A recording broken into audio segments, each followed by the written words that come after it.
Hello friends, स्वागत है आप सभी का बुक हाइव एजुकेटर पर। तो आज हम लोग 18 जून के करंट अफेयर के बारे में डिस्कशन करने जा रहे हैं, लेकिन इससे पहले हम लोग 18 जून को घटी हुई इस देश दुनिया की प्रमुख ऐतिहासिक घटनाओं के बारे में डिस्कशन करेंगे। तो चलिए इसको हम लोग शुरू करते हैं। तो इसमें पहला पॉइंट है कि मुगल साम्राज्य का शासक अकबर के बीच 18 जून 1576 को हल्दी घाटी का युद्ध हुआ। तो जो हल्दी घाटी का युद्ध है वो महाराणा प्रताप और मुगल साम्राज्य के शासक अकबर के बीच 1576 में हुआ था। ठीक है, काफ़ी इंपॉर्टेंट पॉइंट है, कई बार आता रहता है एग्जाम में कि हल्दी घाटी का युद्ध कब हुआ था और किस किस के बीच में हुआ था। तो महाराणा प्रताप और अकबर की सेना के बीच में। महाराणा प्रताप के घोड़े का नाम चेतक था, जो कि काफ़ी फेमस था। इसके बाद औरंगजेब ने 1858 में आगरा के किले पर कब्जा किया था 18 जून को ही। 18 जून को ही अमेरिका और ब्रिटेन के बीच 1812 को युद्ध शुरू हुआ था। इसके बाद बात करें अगले पॉइंट की, तो वाटरलू में ब्रिटेन से हारने के बाद नेपोलियन से 1815 को फ्रांस की सत्ता छीन ली गई थी। ये सारी के सारे जो पॉइंट्स हैं आपके दोस्तों, ये 18 जून के हैं और अलग अलग साल में महत्वपूर्ण बिंदु हैं इतिहास से रिलेटेड। तो अगला जो पॉइंट है वो है आपका लंदन स्थित टेम्स नदी पर 1817 में बना वाटरलू ब्रिज खोला गया। नेक्स्ट पॉइंट, स्पेन ने 1837 में नया संविधान अपनाया।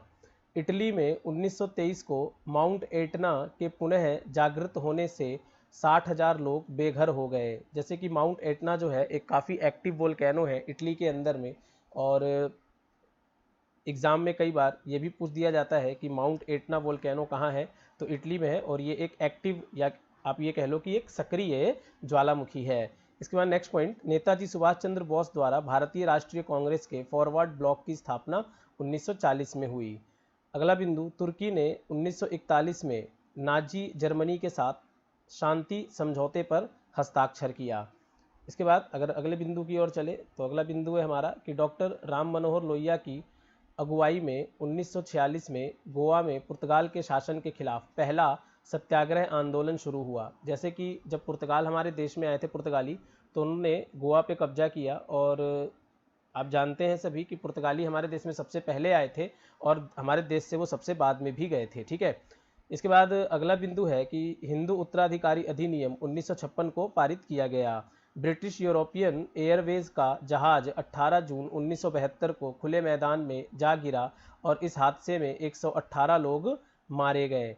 अगले बिंदु की बात करें तो अमेरिकी राष्ट्रपति जिम्मी कार्टर एवं सोवियत राष्ट्रपति ब्रेजनेव द्वारा 18 जून 1979 को सॉल्ट द्वितीय समझौते पर वियना में हस्ताक्षर हुए।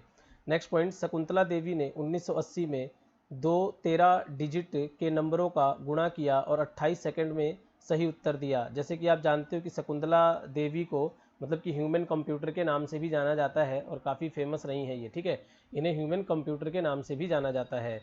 इसके बाद इसी दिन MS स्वामीनाथन को पहला विश्व खाद्य पुरस्कार 1987 में मिला।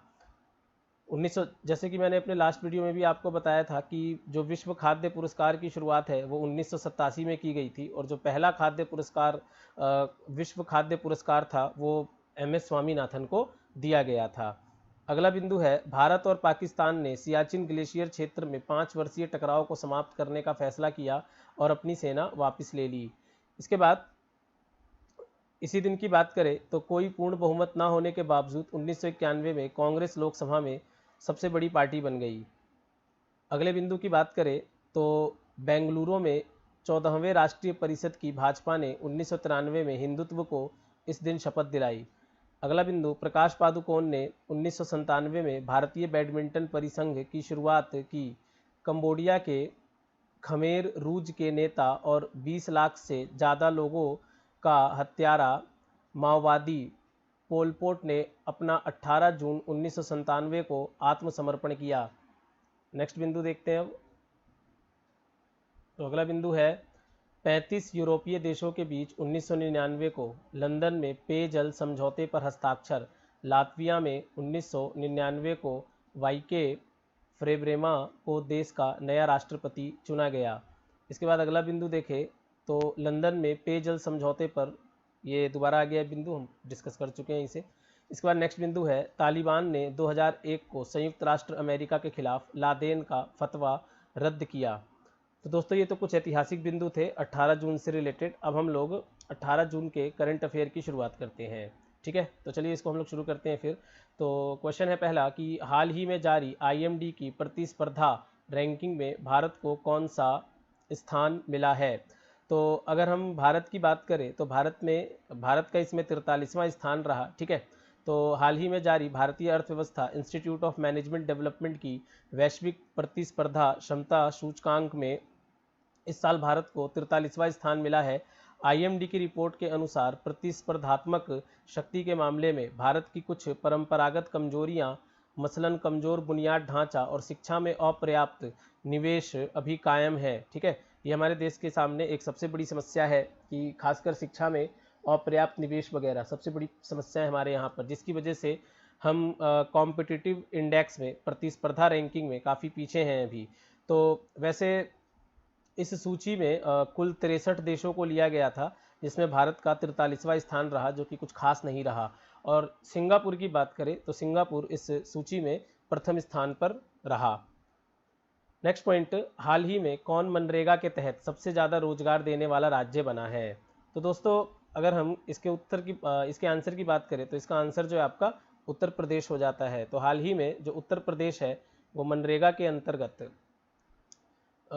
के अंतर्गत सबसे ज़्यादा रोजगार देने वाला राज्य बना है।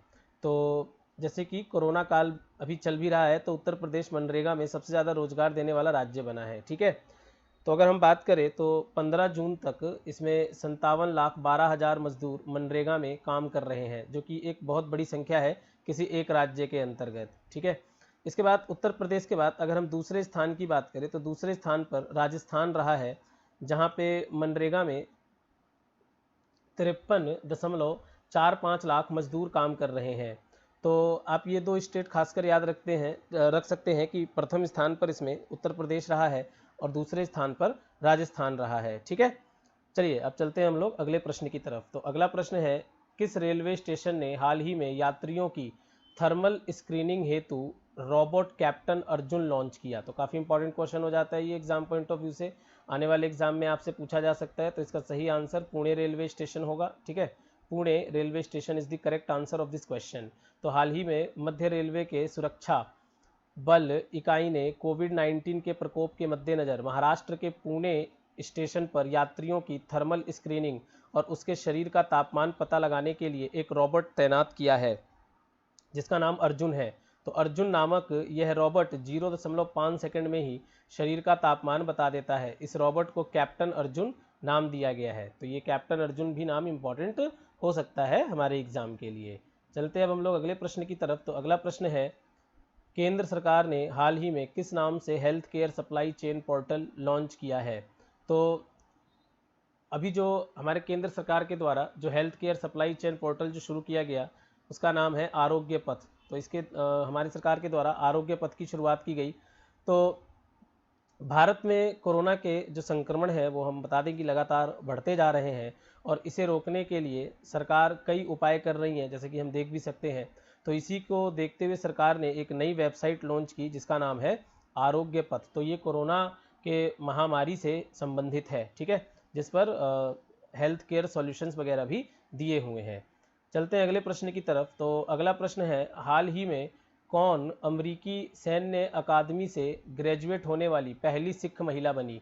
तो दोस्तों बहुत ही इम्पॉर्टेंट प्रश्न हो जाता है ये आने वाले समय में। ठीक है, तो इसके अगर हम आंसर की बात करें तो भारतीय मूल की जो अनमोल नारंग है, अमेरिकी सैन्य अकादमी से ग्रेजुएट होने वाली पहली सिख लेफ्टिनेंट बन गई हैं। ठीक है, तो आने वाले किसी भी एग्ज़ाम में काफ़ी इंपॉर्टेंट हो सकता है ये, और भारत के लिए काफ़ी गर्व भरा पल है ये कि अनमोल नारंग आप लोग याद रखेंगे। ओके, अब आते हैं हम लोग अगले प्रश्न की तरफ। तो जो अगला प्रश्न है हमारा कि किस पेमेंट बैंक ने हाल ही में एमएसएमई के लिए सुरक्षा सैलरी अकाउंट नामक सेवा शुरू की। ठीक है, एमएसएमई क्या होता है, micro small and medium enterprises. ठीक है, तो इसका जो सही आंसर होगा वो एयरटेल पेमेंट बैंक होगा। दोस्तों देखो कि जैसे कि अगर हम लोग पेमेंट बैंक की बात करें तो पेमेंट बैंक कौन होते हैं, जो लोन नहीं दे सकते, सिर्फ डिपॉजिट करते हैं। ठीक है, सिर्फ पैसे डिपॉजिट कर सकते हैं, लोन नहीं दे सकते।